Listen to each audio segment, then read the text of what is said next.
Oh yes, it's blazing sunshine today, and it's quite warm and it's fairly humid. And in the realm of Corona, so I did the AV11 thing yesterday. I think it went okay. A few people have emailed me and said it was really good. It's hard to judge because you're not dealing with an audience, but it was very well run and everything by Brian Gerrish and the gang at UK Column and down there in Plymouth in England. So like they did an amazing job using their technical resources and their high speed broadband to get to run something that looked really was really impressive. It's still running, so it is very impressive. So that was good. This morning I went. My neighbour, he's an old guy there, and he watches my house for me and everything when I'm away. And he can't he couldn't get to the farmers co-op this morning because his truck is broken and he can't get he hasn't got to a mechanic to get it fixed because of the whole 2 kilometer and everything like this. And he only uses this one German guy to fix his truck, and he won't use anyone else. And you know how like smaller people are like that, they're stuck in the ways, but he's a nice guy. So he asked me to pick up some dog food for him, a bag of dry dog food. He has I think it's a golden retriever, or it's a golden retriever mix though. And so I'll go to the farmers co-op, which I'm glad to have because it's it's like I said, there's two kilometer uh, limit here in Ireland still with active roadblocks, and hardware stores are not open again till the 8th of June. And luckily, the nearest hardware store to me is within two. No, actually, it's beyond 2 kilometers. So, but I've been allowed to go because it'll be considered shopping. It's just ridiculous, isn't it? It's like so. Anyway, I had to wait. Now it wasn't so bad because you had to wait outside because what they do is they open the store, let 2 people in at a time, and then close the store. So it's like a gated system, and so it wasn't too bad waiting outside. Because the sunshine was nice and everything, but it was like a line, a bread line from the Soviet Union. It was exactly like that. And no one was talking to each other. And this is like, Irish people are generally very friendly and sociable. And just no one was talking to one another. So, I mean, it wasn't the store's fault. They're just following protocol that's been foisted upon them by nameless civil servants who have all these pulled out their arse ideas about, social distancing and all this kind of thing. And so that was that was that was just like annoying because it was nearly an hour I was waiting just to get a large bag, like a 30k bag of dry dog food, uh, and I mean I don't mind doing it for him because he's done stuff for me all the time. So, but it's like just it shouldn't have taken an hour. Now, it was like it was that's what it was like. It was like a Soviet lockdown, bread queue, and so it's I come back and then I find out that little Richard died. Now, little Richard, we don't have too many music gods left. Dolly Parton, Brian Wilson, the Hollies, the Rolling Stones, Barry Gibb, Diana Ross, a few others, but we don't have a lot left.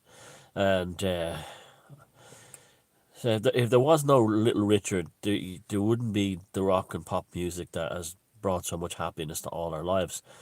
As he invented it all, he was the one who was the magician, the wizard who took like jazz and big band music and gave us what we have today, or planted that seed. You listen to those records he made in the mid 50s; they still sound fantastic. And his voice and the skin. Woo! Try to imagine the early Beatles without that.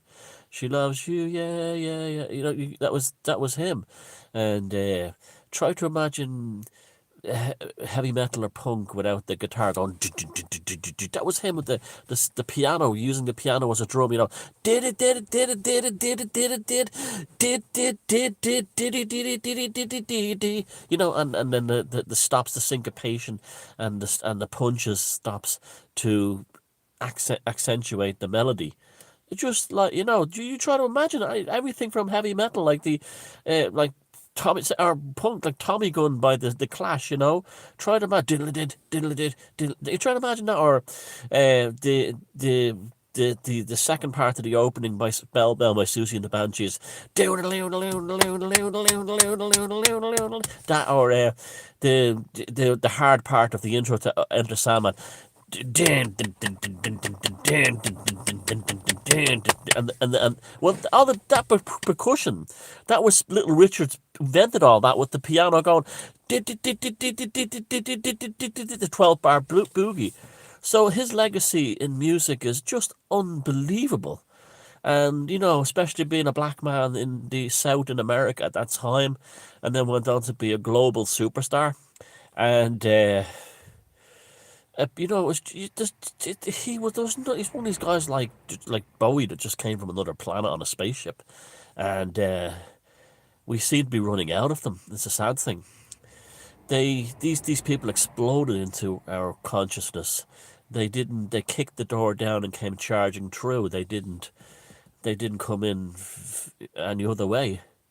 Elvis, a lot of them, Bowie, Freddie Mercury, Dolly Parton. These people just kicked the door down and made themselves part of our world.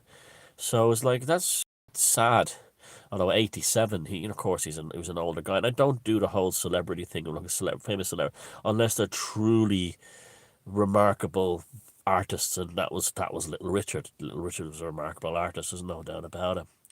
And you get thinking about the spirit of rock and roll, how a black man singing a song called Tutti Frutti, and good golly, Miss Polly, those highly sexualized, raw songs. And in the mid-1950s, when you had McCarthyism, and that you had, the KKK, and you had those awful Jim Crow laws in America. And this is before, Rosa Parks didn't sit at the back of the bus. And, it was almost like, well, this is the time that Little Richard is meant to die, because we living in this global shithole, of being locked down. I mean, I know some countries are getting back to normal, but in Ireland, just think about that. I can't buy a fucking roll of wallpaper until June 8th, because of these government civil service spooks in Jobsworths, And then here's a man who busted through all the racial, social, class, sexual things of a very repressive time in American history, in the middle of the Cold War, kicked the fucking wall down and came screaming through, going, all Rudy Tooty Fruity, with a standing up playing the piano, and with his just fuck you attitude. And this is ironic and symbolic that he dies in the middle of all this. Someone who represents the freedom of the West. Little Richard did more to free the Soviet Union than any politician or bureaucrat. Is because kids in the Soviet Union and the Eastern Bloc countries, they heard Little Richard, and they got their taste of freedom. And we don't have Little Richards today. We don't have people saying, bust that wall down. Because they couldn't, even pop music and everything is completely controlled by the control grid. And ultimately the control grid is built on what? Civil servants. Civil servants are very sinister people. Now, no, there's lots of nice people in civil service. I'm not putting it all civil service.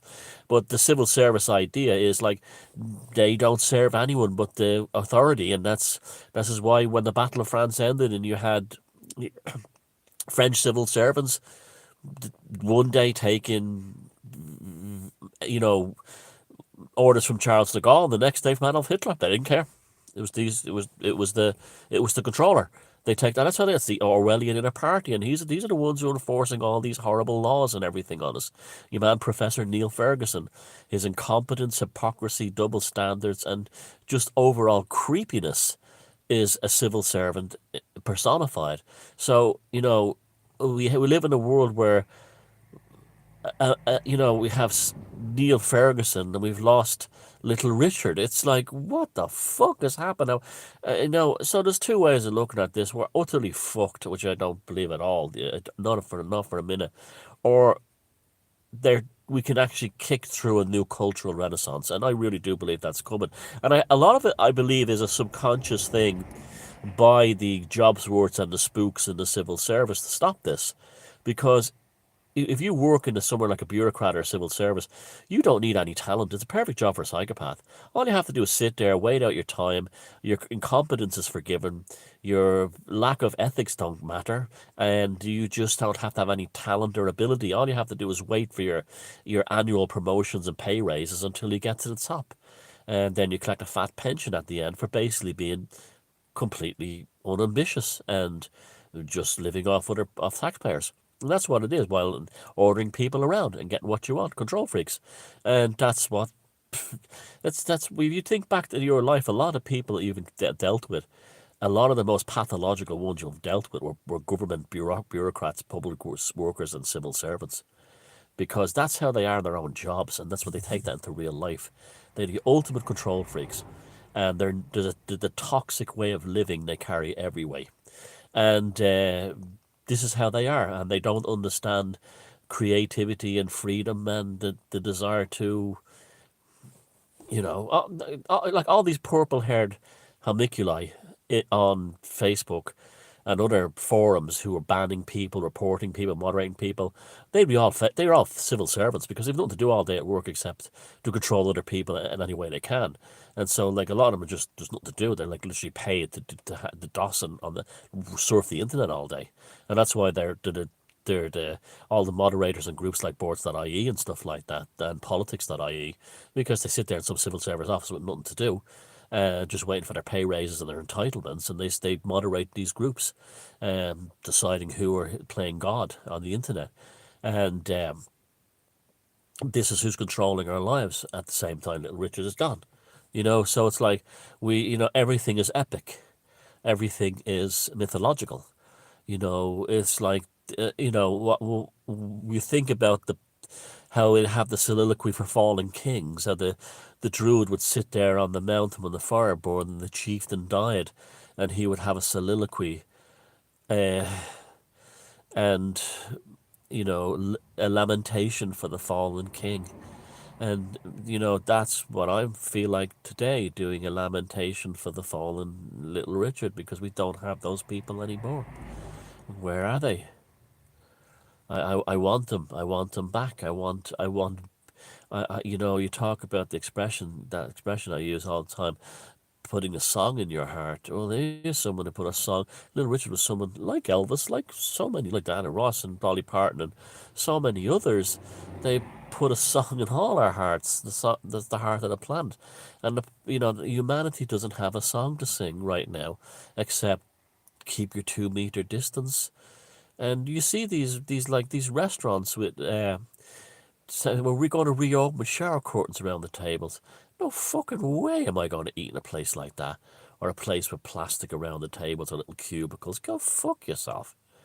I know it's not your fault, but it's like, no, no, I'm not going. I'll buy takeaway if you're a nice business that runs a good, and I'll eat it in the park, or I'll take it home and eat it. I'm not doing that. You're not going to control me. You're not going to turn. We're living in planet civil servants. That's what they want. They're like. And civil servants get away with everything because they're not named in the papers like politicians. It's very rarely that someone like Ferguson gets named, but more generally they don't. It's like university professors and senior civil servants working together to create this awful fucking world we live in. Not world, awful society that we currently live in. This will all end, of course. But it's just it's like, yeah, today was the day. It was good that Little Richard died now, because his job is done, but to a certain degree it's failed. But it's also not failed in a sense. It's a reminder to us that the only way that we'll take, people talk about we're going to overthrow the government and we're going to do this, but it's like when the two of the Danann were defeated by the Milesian Gaels when they arrived in Ireland, the the Druid issued a proclamation, a poem that was so powerful. The poem was American Druid. The poem was so powerful that he stood on top of the hill in Drogheda, and where Drogheda is now, and faced towards Newgrange, and Tara, and he said, "I am a satirist of the wind," and proceeded to orate this piece of poetry that was so powerful it destroyed the Tutti Danann. In the same way, the poetry of Little Richard, I know it sounds corny, but it's true, destroyed McCarthyism and all this kind of thing. We don't have enough satirists of the wind. I try my best, but I'm not that well known, and I've only got a certain small little world that I can help people in. But this should be a chain reaction. I have people saying to me, like, Thomas, I really dig your videos. You help me get through this bullshit. Great, that's great. Now your job is to be the chain reaction and do that to people you know in your life. Now, I think people saying, yeah, the normies and the meat golems, they're impossible to deal with at the moment because they're so driven by fear. I've got a video down on this channel somewhere called How to Wake Up Safely. It has about 70,000 views, and I gave a presentation in Marco's Cafe in Hebden Bridge in Yorkshire about 6-7 years ago, probably even more or longer. And how do you wake up safely? Well, how do we wake up others safely? And when I say safely, I mean safely to us. Okay, I've found that, like, say, regarding the coronavirus, waving your arms around and screaming and shouting that it's a Rockefeller plan, it's a Bill Gates plan to get the vaccine, and you will win no one over with that shit. This is why truthers are the worst people in the world to try and create a new reality paradigm. How you do it is you'll be standing on a queue with someone in front of you in a shop or something. They're pissed off, and you say something like, "What can you do? We don't live in Sweden." And they go, "What do you mean Sweden?" "Well, you know, Sweden, they had no lockdown." "Really?" "No." "Did you hear Little Richard died?" You're standing, something's not. You're talking to a family member who's like, screaming about, we have to stay inside to keep safe, and you want to kill people. And I say to them, in Sweden they didn't have a lockdown, but more died there than anywhere. But I say, and then say, yeah, but and this is how you do it. This is how you language it, the kind of phrasing you use. Yeah, I know a more died there than in England, but if the experts are right, everyone in Sweden should have died, And then you could joke something like, well, then we wouldn't, I don't know, make a joke. Then the Swedish chef off the Muppets would be dead, something like that. Don't be sitting there going, it's because Sweden has rejected the New World Order and all. Don't do that. You will wake up no one. And then that's what I always say to someone, and this is just off the top of my head. You will think of your own situations, but Sweden is a beautiful dagger we can stab them with, and then you walk away. Then you change the subject. So you say something like, "Yeah, well, they're not locked down in Sweden. They have a lot more freedom there than we have here." Anyway, did you see Little Richard died? "Oh no, yeah, he died. Well, shame, really. I like his records." Something like that. Just change the subject. Don't sit there with your fucking eyes bugging out of your head and waving your arms around going, it's Bill Gates and the fucking lizards are coming to vaccinate us. You will look like a fucking lunatic. Because you are a lunatic, because you're not. You see, you have to stop all that if you like that. And they will try to drag you into it. So they'll say things like, well, it's they had to do this to stop hospitals from filling up. And then you say, yeah, I know, but it's like they should be full of people getting treated for cancer and other diseases. Then you say, any sign of the football coming back? When is what happened? Did you see those? You see, like that. Or truth bombs are vaccinations against the psychopathic control grid. And a truth bomb is an injection, not a barrage bombing.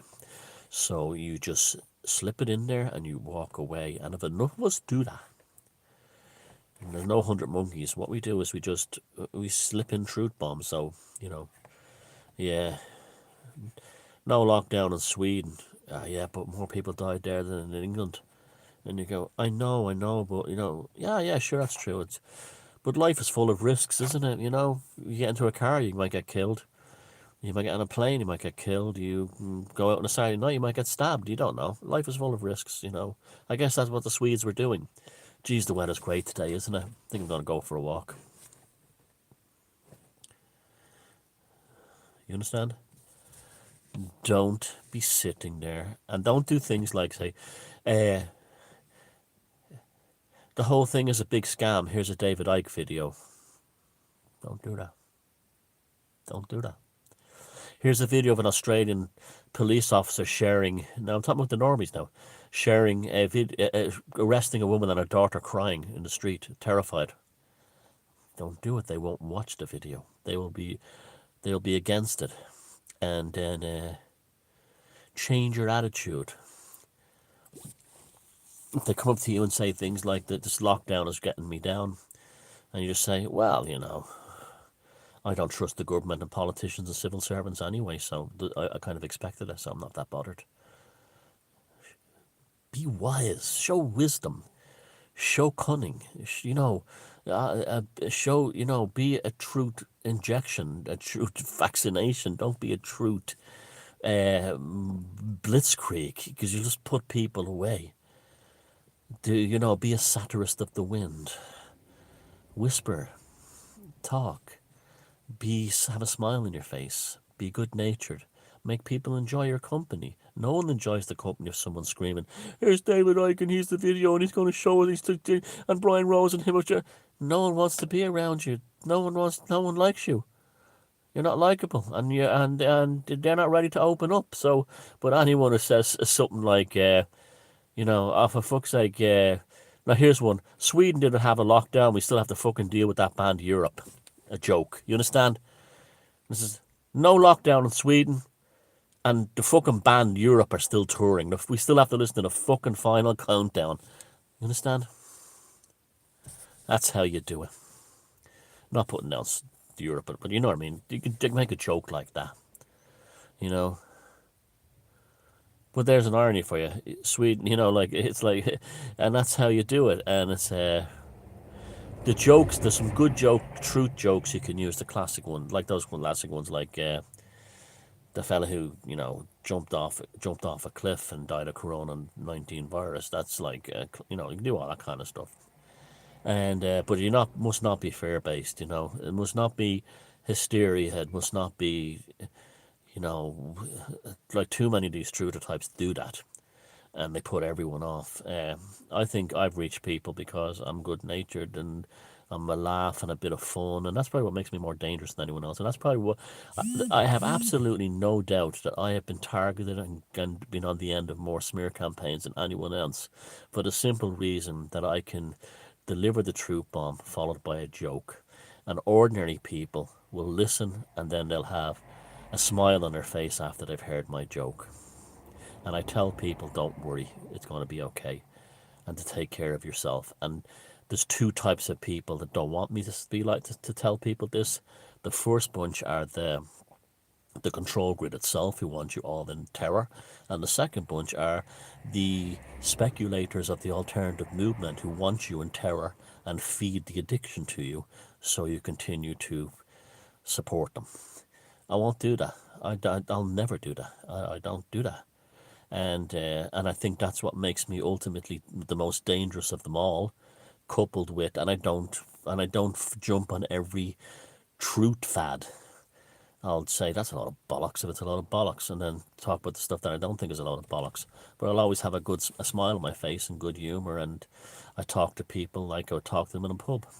And that's what makes me most dangerous, but also the biggest target for their spies and operatives, and their sneaky people who come into my life with no origin story, and then try to fucking bring me down and then fuck off out of my life or whatever. And it's yeah, I mean, I've no doubt about that. Absolutely no doubt. I was the wanted sign went up on me in 2012, not because uh, I was sitting there with a stern face bringing down the man. It was because I was sitting there with a smile on my face, cracking a joke, and hitting the man in a way that he couldn't. Just like American the Druid took down the Tutti down. Be a satirist of the wind, and fuck them if they can't take a joke. Don't it? And it's as simple as that. It's as simple as that. And that's what they fear most, because the psychopathic control grid can't do satire. It doesn't understand it. It has difficulty understanding in things like metaphor and allegory, because the frontal cortex isn't developed. And this is how you do it. Don't be. You see, you're already in a state of fear and victimhood if you start screaming about Bill Gates and saying, "Watch this David Icke, David Rose, Brian Rose video." You're already in a state of fear. What does that achieve? It's only going to medicate the ones who are already fucked up from it, and anyone else is immediately put off by it. Now, I'm not saying it doesn't open gates, and does absolutely it does, and that's David Icke's great thing. He opens the gates, but don't shut the gate behind you inside the truth ghetto.